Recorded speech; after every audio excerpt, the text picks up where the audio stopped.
मुझे एक घटना याद आई। एकहार्ट नाम के एक संत हुए हैं। तो एकहार्ट जो है वो जंगल में बैठे हुए थे और उनके मित्र मंडली कुछ काम के लिए घूमने फिरने जंगल आई थी। तो उन्होंने देखा कि अकेला बैठा हुआ है एकहार्ट। तो मित्र आके बैठ गए साथ में और बोले कि आप अकेले रहते हो यहाँ पर, अकेले बैठे, हमने सोचा कंपनी दे दें। तो एकहार्ट ने बोला कि अब तुमने आकर मुझे अकेला कर दिया, मैं तो अपने साथ था। तो निश्चित रूप से जिसको अपने साथ होने का मजा आने लगता है, फिर इसके बाद फिर दूसरा स्टेप आएगा। लेकिन अब जो आनंद मिल रहा है अपने आप में फिर बांटना होगा। फिर प्रेम, करुणा, उसके बाद की बातें हैं। लेकिन पहला स्टेप यही है, पहले स्वयं को तो अपने भीतर तो भर जाएं, उसके बाद ये जब भरोगे तो अब बांटना ही होगा। एक घटना है, एक जैन फकीर हैं, वो साधक समझो, बहुत ही गहराई से साधना कर रहे, बहुत ही सतोरी को उपलब्ध हो गए, बैठा हुआ है ध्यान में। वो जैन साधक जो है फकीर ही है समझो।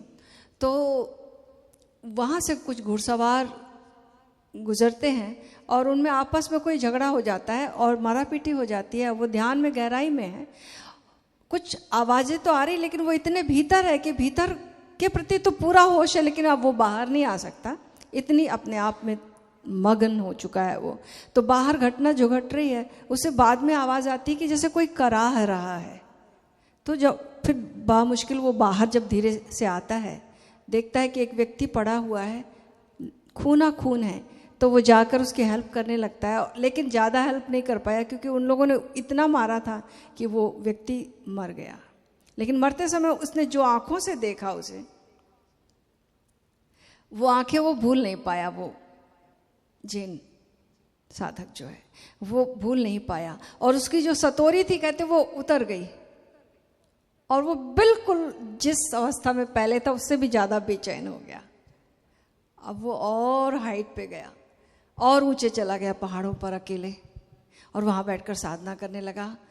करते करते एक दिन देखता वहाँ एक बुद्ध की प्रतिमा थी, वहाँ पर एक सूरज का प्रकाश ऐसा पड़ रहा था कि बिल्कुल जीवंत हो गई वो प्रतिमा।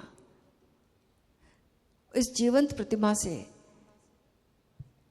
जैन फकीर पूछता कि क्या मैं गलत था? तो जवाब आया, हाँ सही भी थे और गलत भी थे। गलत थे क्योंकि समाधि साध्य नहीं है, सतोरी साध्य नहीं है, प्रेम साध्य है, करुणा साध्य है। समाधि अल्टीमेट नहीं है, उसके भी आगे प्रेम है। तो अभी और भी आगे जाना है, लेकिन उसकी पहली स्टेप यही है, पहले अकेले होना है। तो अकेलेपन से अगर हम भय खाएंगे तो ये अकेलापन एकांत में कभी भी नहीं बदल सकता। हम सोचते हैं कि दूसरा हमारे खालीपन को भर देगा, लेकिन कोई कभी किसी को भर नहीं सकता। कुछ भी मिल जाए, ये पिटारी खाली की खाली रहती है, कभी नहीं भरती, कभी भी नहीं भरती। भरती है तो अपनी ही मौजूदगी से भरती है, भरती है तो अपने ही रस से तृप्त होती है, और कोई उपाय नहीं है। और जब ये तृप्ति हमें मिलती है अपने भीतर, और ये जो आनंद से विभोर हम होते हैं, अब हम भरते हैं, और ये बदली जो अब ये बरसेगी।